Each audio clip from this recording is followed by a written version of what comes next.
Hello dear students, कैसे हैं आप सब। आई होप आप सभी कोई अच्छे होंगे। तो डियर स्टूडेंट्स, आज की इस वीडियो पे हम करने वाले हैं आरआरबी साइंस का प्रैक्टिस सेट 10 कंप्लीट करने वाले हैं।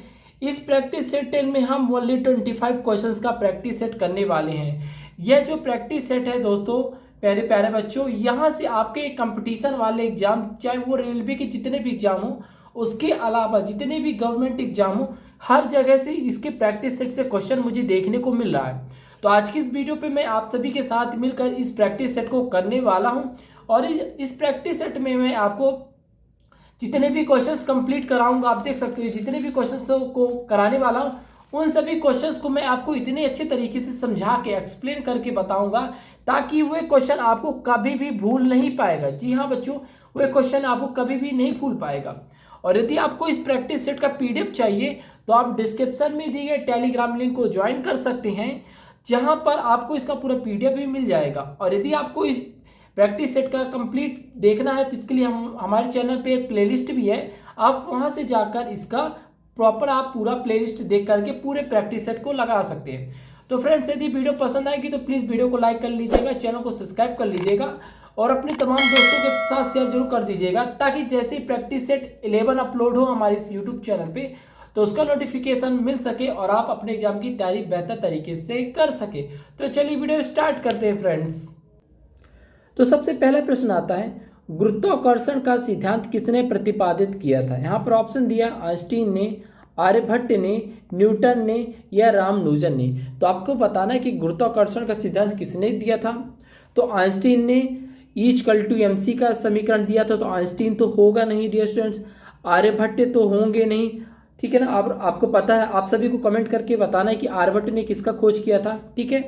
रामानुजन होंगे नहीं, तो बचता है आपका कितना, ऑप्शन नंबर सी। क्या होता है, ऑप्शन नंबर सी इसका आपका सही उत्तर होता है। तो आप टिक कर लोगे ऑप्शन नंबर सी। ओके, चलिए नेक्स्ट है प्यारे बच्चों, क्वेश्चन नंबर 2। किसी शरीर के भार, क्या लिखा है कि किसी शरीर के भार W को किस सूत्र द्वारा बताया जा सकता है। मतलब यहाँ पर बताया कि W भार जो होता है उसे W द्वारा प्रदर्शित किया जाता है, इसे किसके द्वारा प्रदर्शित किया जा सकता है। तो लिखा है W बराबर mv, W बराबर mf, W बराबर ms, W बराबर mg। तो चलिए पहले हम जानते हैं W भार का सूत्र क्या होता है। तो आप सभी को लिखोगे भार बराबर गुणे त्वरण, क्या लिखेंगे, त्वरण लिखेंगे, ठीक है ना। तो यहाँ पर वेग है, ये तो नहीं होगी, ms है, नहीं होगा, mf है। तो यहाँ पर जो g का मतलब है, g का मतलब होता है गुरुत्वीय त्वरण से होता है, ठीक है स्टूडेंट्स। तो आपका जो सही उत्तर हो जाएगा ऑप्शन नंबर डी, W बराबर mg इसका सही उत्तर हो जाएगा। चलिए इसके बाद आता है आपका प्रश्न क्रमांक 3। प्रश्न क्रमांक 3 में आपसे पूछा गया है, एक 10 kg की वस्तु 5 मीटर प्रति सेकंड की गति से गतिमान है। वस्तु की गतिज ऊर्जा बिंदी बिंदी होगी, आपको गतिज ऊर्जा बताना है। तो आपको पहले फार्मूला बता देते हैं। काइनेटिक एनर्जी का फार्मूला होता है 1/2 mv²। क्या होता है, mv² होता है, ठीक है। यहाँ पर द्रव्यमान कितना दिया है, 10 दिया है। वेग कितना दिया है, कितना, 5। तो 5 का स्क्वायर करना, 5 का स्क्वायर करना है, ठीक है। और 1/2 दिया है, ठीक है। तो 2 से कटा 5, 5 तो यहाँ हुआ 3 हुआ, कितना बचा, 5 की घात 3 हो गया। तो 5 25, 25 पंचे 125, क्या हो गया, 125 हो जाएगा, ठीक है। तो आप देख सकते हो फ्रेंड्स कि 125 किस में आपका है, ऑप्शन नंबर ए में। तो ऑप्शन नंबर ए आपका सही उत्तर हो जाएगा। ओके, चलिए अगला है बच्चों प्रश्न क्रमांक 4। प्रश्न क्रमांक 4 में आप सभी से पूछा गया है, निम्न में से कौन सा सही है। ऑप्शन दिया है, जल का विशिष्ट आयतन जब 0 डिग्री सेल्सियस पर ऊष्मा दी जाती है तो क्या होता है, पहले बढ़ता है फिर घटता है, पहले घटता है फिर बढ़ता है, समरूप रहता है या समान रूप से रहता है। तो इसके लिए सबसे पहले आप प्रश्न को समझेंगे कि जल का जो आयतन होता है, जब जल 0 डिग्री सेल्सियस पे होता है, ठीक है, और हम उसे जब ताप देते हैं तो क्या होगा। तो पहले हम जब किसी चीज़ को ताप देंगे तो पहले तो उसका घटेगा तापमान, फिर उसका बढ़ता है। तो इस प्रकार से आप कह सकते हैं कि जो इसका सही उत्तर हो जाएगा फ्रेंड्स, आपका क्या हो जाएगा, आपका इसका सही उत्तर ऑप्शन नंबर बी इसका सही उत्तर हो जाएगा। ओके, चलिए नेक्स्ट आता है बच्चों आपका प्रश्न क्रमांक 5।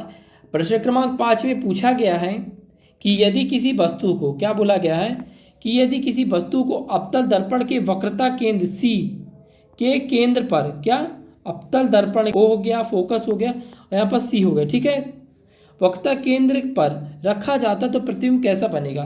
तो आपको पता है कि जब किसी चीज को हम वक्रता केंद्र पर रखते हैं तो वह टकरा कर उसी पे आ जाता है। तो आप बोलोगे समान आकार से, तो देखो बड़े आकार का ये होगा नहीं, छोटे आकार का होगा नहीं, बड़े आकार का होगा नहीं, समान आकार हमारा पश्चिम में फंसता है। तो आप लिखोगे वास्तविक और समान आकार, इसका सही उत्तर हो जाएगा। क्या हो जाएगा बच्चों, वास्तविक और समान आकार, ऑप्शन नंबर 20 का सही उत्तर हो जाएगा। ओके, चलिए इसके बाद आता है आपका प्रश्न क्रमांक 7। प्रश्न क्रमांक 7 में आपसे पूछा जाता है कि राडर किससे व्युत्पन्न हुआ है। मतलब आपको बच्चों इसमें आपको क्या बताना है, जो राडर शब्द होता है उसका फुल फॉर्म बताना है। तो आपको लिखा है रेट्रो डिजाइनर्स रिकॉग्निशन, ये तो होगा नहीं। ठीक है, तो आपको चलिए मैं इसका डायरेक्ट आंसर बता देता हूँ, तो होगा क्या। और आप सभी को अपने कमेंट पे बताना है कि आज आपके 25 में से कितने क्वेश्चन आपने सही लगाए।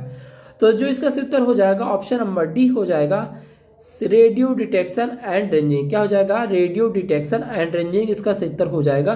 तो ऑप्शन नंबर टी पे हम चलिए गोला लगा देते हैं। ठीक है, चलिए इसके बाद बच्चों आता है आपका प्रश्न क्रमांक 8। प्रश्न क्रमांक 8 में आप सभी से पूछा गया सामान्य रूप से एक उदासीनीकरण अभिक्रिया को किस रूप में लिखा जाता है। आपको बताना है कि जब अम्ल और जब क्षार को आपस में मिलाया जाता है तो इसके कारण आपका उदासीनीकरण अभिक्रिया होता है। तो उदासीन अभिक्रिया में हमारा क्या क्या बनता है, तो देखते हैं।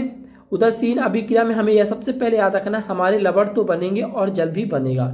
तो आप 8वें का टिक कर दो, ऑप्शन नंबर बी। क्या 8वें का ऑप्शन नंबर डी। चलिए अब आपको बता दूं ये जो क्वेश्चन नंबर ऑप्शन है ए, सी एंड डी, ये गलत क्यों है। देखिए जल का निर्माण हुआ है, ठीक है, पर इसमें गैस का नहीं होगा। देखिए अब प्लस और माइनस मिलके जो बनता है, उसी प्रकार से जब अम्ल और क्षार मिलते हैं तो लवण बनाते हैं। लवण बनाया पर इसने गैस बनाया इसलिए गलत, लवण बनाया पर इसने अपक्षेप बनाया इसलिए गलत। यदि लवण और जल बनाया होता तो आपके सही हो जाते। ठीक है, चलिए फ्रेंड्स आगे चलते हैं क्वेश्चन नंबर 9 पे।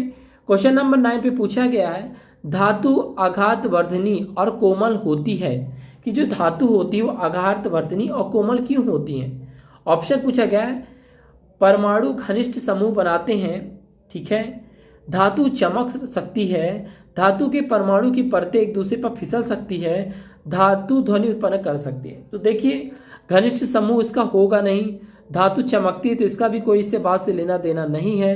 ध्वनि उत्पन्न करती है वो तो अधातु कुछ चीजें होती है वो भी ध्वनि उत्पन्न करती है, तो ये भी आपका होगा नहीं। तो आपका क्या होता है, आपका जो सही उत्तर होगा परमाणु, धातु के परमाणु की परतें एक दूसरे पर फिसल सकती है। एग्जाम्पल के लिए जब आप एक के ऊपर एक कुछ चीजें रख देते हो फिर उसके ऊपर लोड देते हो तो आप देखोगे वो चीजें फिसलने लगती है, ठीक है ना। तो आप इस तरह से याद रख सकते हो कि धातु आघात वर्धनी और कोमल होने का जो मेन रीजन होता है क्या होता है, एक दूसरे की परत फिसल सकती इसलिए होता है। ठीक है, चलिए इसके बाद फ्रेंड्स आता है क्वेश्चन नंबर 10। क्वेश्चन नंबर 10 में आप सभी से पूछा गया है रासायनिक गुणों के मध्य मेंडलीव ने इन तत्वों के साथ मिलकर बने यौगिक पर ध्यान केंद्रित किया। तो आपको बताना है किस तत्वों पर ध्यान केंद्रित किया था उन्होंने, कार्बन या हाइड्रोजन पे, कार्बन सोडियम पे, हाइड्रोजन सोडियम पे या हाइड्रोजन और ऑक्सीजन पे। तो आपको बताना है जो इसका सही उत्तर हो जाएगा, उन्होंने हाइड्रोजन और ऑक्सीजन पे ध्यान दिया था। किस पे, हाइड्रोजन और ऑक्सीजन पे ध्यान दिया। तो ऑप्शन नंबर डी आपका सही उत्तर हो जाएगा, आप टिक कर लीजिए। ठीक है, चलिए अगला फ्रेंड्स है क्वेश्चन नंबर 11। क्वेश्चन नंबर 11 में पूछा गया है कि निम्न में से कौन सा कथन गलत है। कौन सा कथन गलत है, बताना है कि अधातु ऋणायन बनाती हैं, तो ये बात तो सत्य है, बनाती हैं भैया। अधातु अम्लीय ऑक्साइड बनाती हैं तो पक्का है, अधातु अम्लीय ऑक्साइड बनाती हैं। आप सोचोगे कि धातु क्या बनाती है, तो धातु होती है वो क्षारीय ऑक्साइड बनाती है। यदि सोचिए कि यदि धातु अम्लीय ऑक्साइड बनाती है तो धातु का क्षरण हो जाता है, ठीक है ना। आप देखते हो कि धातु का क्षरण नहीं हो पा रहा क्योंकि वो अम्लीय ऑक्साइड के बने होते हैं, ठीक है। अधातु धनायन बनाती हैं तो ये बात गलत न है। अधातु क्या बनाती है, अधातु हमेशा ऋणायन बनाती हैं। अधातु विद्युत के कुचालक होते हैं, ये बात सत्य है। तो इस प्रकार से फ्रेंड्स आपका जो सही उत्तर हो जाएगा, आपका सही उत्तर ऑप्शन नंबर सी हो जाएगा। क्या हो जाएगा, ऑप्शन नंबर सी आपका सही उत्तर हो जाएगा। चलिए इसके बाद हम आगे चलते हैं क्वेश्चन नंबर 10 पे। क्वेश्चन नंबर 10 में पूछा गया है आप सभी से ऑक्सीजन के एक अणु में होता है, कि ये बताना है ऑक्सीजन के एक अणु में क्या होता है। तो आप बताना है एक विद्युत संयोजी बंध, एक एकल सहसंयोजक बंध, एक तीसरा सहसंयोजक बंध, एक दोहरा सहसंयोजक बंध। तो आपको बताना है कौन सा बंध होता है। तो आप देखोगे ऑक्सीजन का परमाणु क्रमांक कितना होता है, आप पहले बताएं मुझे। तो आप में से सभी बताएंगे ऑक्सीजन का क्या होता है, फिलहाल मैं बता देता हूं। ऑक्सीजन का परमाणु क्रमांक 8 होता है। ठीक है, क्या होता है, 8 होता है। और आप देखोगे ऑक्सीजन को हमेशा इस तरह लिखा जाता है, O2 लिखा जाता है। तो यहाँ पर 2 आपका बताता है कि कितने बंध बनेंगे। देखिए यहाँ पर आपका O हो गया, ये O हो गया, इसके बीच में क्या होगा, एक दोहरा बंध होगा। ठीक है, यहाँ पर एकल था इसलिए नहीं होगा, तीसरा था नहीं होगा, विद्युत संयोजी नहीं होगा, दोहरा इसलिए आपका ऑप्शन नंबर डी सही उत्तर हो जाएगा। चलिए अगला फ्रेंड्स आता है क्वेश्चन नंबर 13। क्वेश्चन नंबर 13 में आप सभी से पूछा गया है ताप एवं दाब की समान अवस्थाओं में विभिन्न गैसों के समान आयतन में किसकी संख्या समान होती है। मतलब आप गैसों में जब ताप देते हो और दाब बराबर मात्रा में देते हो तो किसकी समान संख्या होती है। तो आपको बताना है परमाणुओं की, अणुओं की, मूलक की या इलेक्ट्रॉनों की। तो आप सभी को इसका सही उत्तर जो बताओगे ऑप्शन नंबर बी इसका सही उत्तर हो जाएगा। क्या हो जाएगा, ऑप्शन नंबर बी इसका सही उत्तर हो जाएगा, अणु हो जाएगा। क्या होगा, अणु हो जाएगा इसका सही उत्तर। ठीक है, चलिए इसके बाद आता है friends question number 14। Question number 14 में आपसे पूछा गया है सूची 1, ये सूची 1 दिया है, सूची 2 में सुमेलित करें तथा सूचियों के नीचे दिए गए कूट का प्रयोग करके सही उत्तर बनाइए। क्या बताना बच्चों, सही उत्तर बताना है आपको। ठीक है, मिलान करना है आपको। तो चलिए हम पहले इसका मिलान करते हैं। तो मिलान करके आपको ही बताना है इसका क्या होगा। तो देखिए भंजन क्या होता है, तो भंजन किस चीज का होता है, पेट्रोलियम का होता है। तो पेट्रोलियम ट्रिक लगा देते हैं अपन।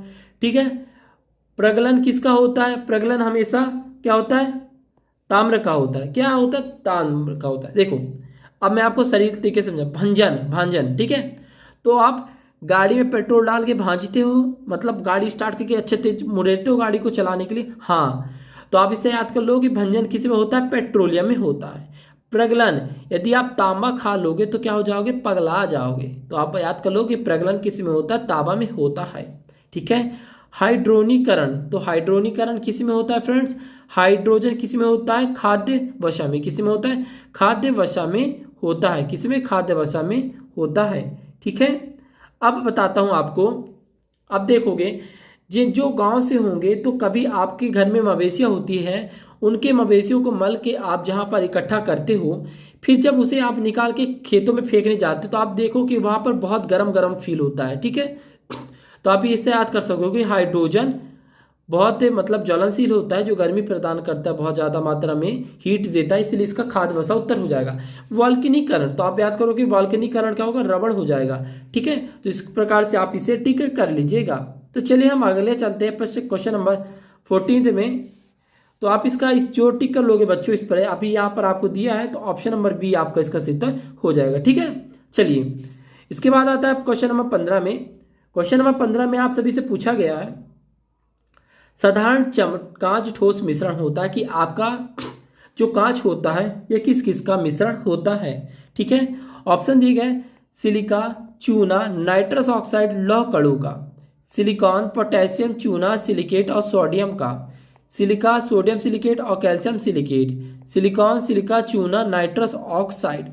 ठीक है, तो आपको पहले बता दूं, आप जब कांच बनाओगे तो आपका कांच में क्या होगा, सोडियम सिलिकेट होगा। तो देखिए सोडियम सिलिकेट डी में है, डी में नहीं है, तो इसको हटा दो। फर्स्ट में देखते हैं सोडियम सिलिकेट नहीं है। कभी आपने लौह चूर्ण मिलाते हुए देखा, नहीं, तो लौह चूर्ण होगा तो इसके कारण गलत हो जाएगा। सिलिका है, पर सिलिका क्या होना चाहिए, सिलिका सोडियम सिलिकेट, तो इसमें नहीं है। तो आपका आता है question number C.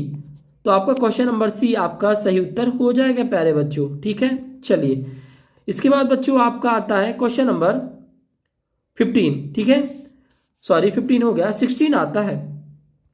Question number 16 पूछा गया पौधों की आंतरिक संरचना का अध्ययन क्या कहलाता है। तो आपको बताना है कि पौधों की आंतरिक संरचना क्या कहलाता है, अंगारिकी, वर्ग की शारीरिक या औतिकी। तो आपको बताना इसका जो सही उत्तर हो जाएगा शारीरिक कहलाता है। क्या कहलाता है?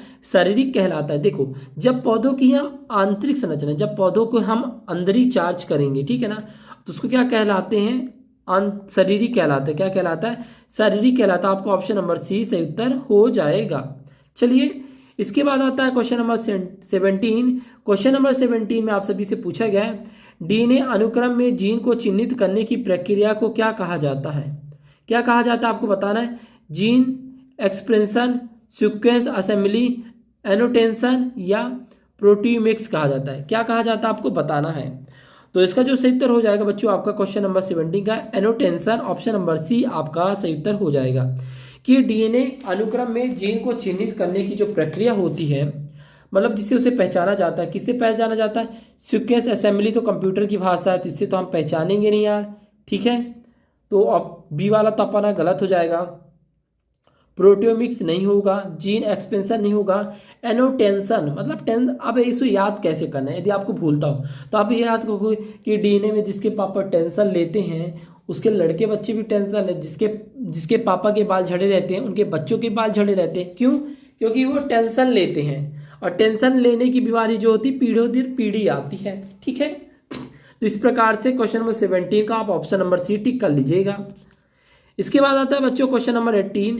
क्वेश्चन नंबर 18 में आपसे भी पूछा गया है मनुष्य के मस्तिष्क का सबसे बड़ा भाग क्या होता है? बताना है कि मस्तिष्कांत, अनुमस्तिष्क, प्रमस्तिष्क या मध्य मस्तिष्क होता है। बताना है कि सबसे बड़ा मस्तिष्क का भाग कौन सा होता है।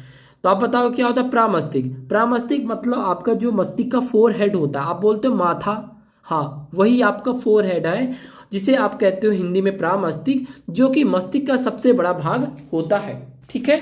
चलिए, इसके बाद आपका आता है क्वेश्चन नंबर 19। क्वेश्चन नंबर 19 में आप सभी से पूछा गया है एंजाइम होते हैं, बताना एंजाइम क्या होते हैं। एंजाइम सूक्ष्म जीव, प्रोटीन, अकार्बनिक यौगिक या फफूंदी क्या होते हैं आपको बताना है। तो आपको बताना है कि एंजाइम क्या होता है। एंजाइम एक प्रोटीन होता है। क्या होता है? एंजाइम एक प्रोटीन होता है। तो आपका ऑप्शन नंबर बी सही उत्तर हो जाएगा। चलिए, इसके बाद आता है बच्चों क्वेश्चन नंबर 20। क्वेश्चन नंबर 20 में आप सभी से पूछा गया है कि छोटी माता, क्या पूछा गया है कि छोटी माता चिकन पॉक्स पैदा की जाती किससे होता है? Chicken pox. तो आपको बताना है डीएनए विषाणु द्वारा होता है या वेरियोला विषाणु द्वारा होता है, स्टेटोकोकस द्वारा होता है या विब्रियो कुलौरी द्वारा होता है। तो आपको पूछना है क्या? Chicken pox. तो आपको जो इसका सही उत्तर क्या होगा? आपका जो सही उत्तर हो जाएगा वेरियोला विषाणु। क्या होगा? ऑप्शन नंबर बी वेरियोला विषाणु आपका सही उत्तर हो जाएगा। चलिए फ्रेंड्स, आगे चलते हैं क्वेश्चन नंबर 21। क्वेश्चन नंबर 21 में पूछा गया है मृदा अपरदन रोका जा सकता है, कैसे रोका जा सकता है आपको बताना है। चराई द्वारा, गहरी जोताई द्वारा, पेड़ लगाकर, पक्षियों की संख्या बताकर। मृदा अपरदन मतलब मिट्टी का कटाव हो रहा है किसी स्थान पे, पहाड़ों पे, तो आप उसे कैसे रोक सकते हो। तो आप देखो, यदि घास चराओगे तो मवेशियां यदि चारा चरेंगी तो जो जड़ होती है चारा की वो खत्म हो जाएंगी। तो आपको चराई द्वारा मृदा अपरदन तो बढ़ता, ये तो होगा नहीं। गहरी जोताई द्वारा, तो देखिए गहरी जोताई जब हो जाएगी तो मिट्टी की जो परतें होती हैं वो ढीली हो जाएंगी। तो इस प्रकार से आपका मृदा अपरदन रुकने के बजाय आपका बढ़ेगा। तो ऑप्शन नंबर बी तो होगा नहीं। इसके बाद आता पक्षियों की संख्या बढ़ाकर। देखो भाई, पक्षियों की संख्या बढ़ाएंगे तो क्या होगा? पक्षी तो आकाश में उड़ते हैं, तो इनका तो इससे लेने देना तो दूर दूर तक की बात कोई नहीं, तो ये तो होगा नहीं। अब यहाँ पर आता है ऑप्शन नंबर सी पेड़ लगाकर। तो आपका जो सही उत्तर हो जाएगा ऑप्शन नंबर सी हो जाएगा पेड़ लगाकर। आप सोचेंगे पेड़ लगाकर क्यों? तो देखिए, जब आप पेड़ों को लगाएंगे तो उसकी जो जड़ें होती हैं नीचे जाती हैं, ठीक है ना, वो मिट्टी को आपस में एक दूसरे से बांध देती हैं, ठीक है ना, जिसके कारण क्या होती है, मिट्टी बह नहीं पाती है। आपने कभी नदियों के किनारे देखा होगा जहां पर बहुत चौड़ी चौड़ी नदियां हैं, देखते हो कि मिट्टी का कटाव होते जाता है, लेकिन पेड़ पौधे जहां पर होती है वो मिट्टी को बांध के रखती हैं, तो वहां पर मिट्टी का कटाव नहीं होता, ठीक है ना। तो इस प्रकार से आपका जो सही उत्तर हो जाएगा पेड़ लगाकर हो जाएगा। ओके, चलिए, इसके बाद आता है क्वेश्चन नंबर 22। क्वेश्चन नंबर 22 में पूछा गया है गोल्डन चावल का एक प्रचुरतम स्रोत कौन सा है। मतलब गोल्डन राइस आपको इसमें से किसे कहा जाता है, मतलब उस गोल्डन राइस से आपको क्या मिलता है। Vitamin A, vitamin B12, vitamin C and vitamin D. तो आप में से सही उत्तर इसका बताएंगे क्या मिलता है, तो आप बताओगे विटामिन ए मिलता है। क्या होता है? गोल्डन राइस से विटामिन ए मिलता है। विटामिन ए की कमी से कौन कौन सा रोग होता है? तो ये सभी आंसर आपको कमेंट में बताना है कि इसकी कमी से कौन सा होता है। फिलहाल मैं बता देता हूँ, रतौंधी होता है। क्या होता है? रतौंधी होता है, जिसके कारण हमें आँख में कमजोरी आ जाती है, आँख में चीज़ें सही ढंग से दिखती नहीं है। ठीक है, इसीलिए गाजर में भी विटामिन ए पाया जाता है प्रचुर मात्रा में। चलिए इसके बाद आता है क्वेश्चन नंबर 23। क्वेश्चन नंबर 23 में पूछा गया बिंदी बिंदी बिंदी द्विबीजपत्री पौधा है। द्विबीजपत्री पौधा कौन सा है? ऑप्शन है पैफियोडिलम, देवदार, शकरकंद का बेल या साइकस। तो आपको बताना है कि द्विबीजपत्री का पौधा कौन सा है। ठीक है, तो इसमें सभी स्टूडेंट्स उत्तर लगाएंगे शकरकंद का बेल। क्या लगाएंगे? शकरकंद का जो बेल होता है प्यारे बच्चों, वह द्विबीजपत्री होता है। क्या होता है? द्विबीजपत्री होता है। ठीक है, ऑप्शन नंबर सी आपका सही उत्तर हो जाएगा। ओके, चलिए इसके बाद आता है आपका क्वेश्चन नंबर 24। क्वेश्चन नंबर 24 में आपसे पूछा गया है पंच कार्ड को बिंदी बिंदी भी कहा जाता है। क्या कहा जाता है आपको बताना है। होलोलिथिक कार्ड, वीडियो कार्ड, ये साउंड कार्ड या एक्सेलेटर कार्ड कहा जाता है। देखो कंपनी में आप जाते होगे तो आप देखते होगे वहां पर आपके पास पंच कार्ड आपको दिया जाता है। तो आपको बताना है कि पंच कार्ड किसे कहते हैं। तो जो इसका सही उत्तर होगा आपका ऑप्शन नंबर ए सही उत्तर हो जाएगा। होलोलिथिक कार्ड क्या हो जाएगा? होलोलिथ कार्ड हो जाएगा। ओके, चलिए इसके बाद फ्रेंड्स आता है आपका क्वेश्चन नंबर 25, जो कि आपके इस प्रैक्टिस सेट का सबसे लास्ट क्वेश्चन होने वाला है। और आप सभी को, यदि आप वीडियो को यहाँ तक देख लिए हैं, तो आप सभी को अपना कमेंट में बताना है कि आज की इस वीडियो पे आपको 25 क्वेश्चन में से आपके कितने क्वेश्चंस जो हैं आपने राइट किया है। ठीक है, यदि आपके 1 बनते हैं, 2 बनते हैं, 3 बनते हैं, आपको जरूर बताना। इसमें शर्माने वाली बात कोई नहीं है, क्योंकि यहाँ पर हम लोग सीखने ही तो आए हैं। ठीक है, तो चलिए क्वेश्चन की ओर चलते हैं। बिंदी बिंदी बिंदी ऐसे ग्राफिकल चित्र जो प्रयोगकर्ता की कंप्यूटर प्रणाली जैसे फाइल, फोल्डर आदि के संचालन में सहायता प्रदान करते हैं, उसे क्या कहते हैं? तो आप पूछोगे डेस्कटॉप, टास्क बार, आइकन्स या स्क्रीन। तो आप में से इसका जो सही उत्तर लगाओगे कि देखिए ग्राफिकल चित्र, ग्राफिक यूजर इंटरफेस, जिसमें यूजर जो होता है कंप्यूटर के सामने बैठकर कंप्यूटर स्क्रीन को देखता है। ठीक है ना, जिस तरह आपके मोबाइल पे देखोगे हर प्रकार के ऐप का एक लोगो होगा, एक आइकन होता है और सबका अलग अलग नाम होता है। तो आप नाम पढ़ के तो नहीं पहचानते, लेकिन आप उसका फोटो देख लेते हो तो बहुत जल्दी पहचान जाते हो। ठीक है ना, तो इसी प्रकार पूछा गया है, पता है कि आइकन्स जो होते हैं वो फाइल, फोल्डर आदि के रूप में संचालन करते हैं कंप्यूटर प्रणाली में। तो आपका सही उत्तर हो जाएगा ऑप्शन नंबर सी सही उत्तर हो जाएगा। तो फ्रेंड्स आज की इस वीडियो पे आज मैंने आपको 25 क्वेश्चंस का प्रैक्टिस सेट कंप्लीट करा दिया है। यदि आपको यह प्रैक्टिस सेट पसंद आता है तो प्लीज़ वीडियो को लाइक करिए, चैनल को सब्सक्राइब करिए और अपने सभी दोस्तों के साथ इस वीडियो को जल्द से जल्द शेयर करिए, ताकि अगली बार जो वीडियो पे हमारा प्रैक्टिस सेट, कल प्रैक्टिस सेट 11 करने वाले हैं, तो हम सब आपके साथ मिलकर इस प्रैक्टिस सेट को कंप्लीट कर सकें। तो चलिए दोस्तों आज के लिए बस इतना ही, फिर मिलते हैं एक नेक्स्ट वीडियो के साथ। वीडियो कैसा लगा आपको आप सभी कमेंट जरूर करिएगा। तो चलिए टाटा बाय, गुड नाइट, जय हिंद, जय भारत।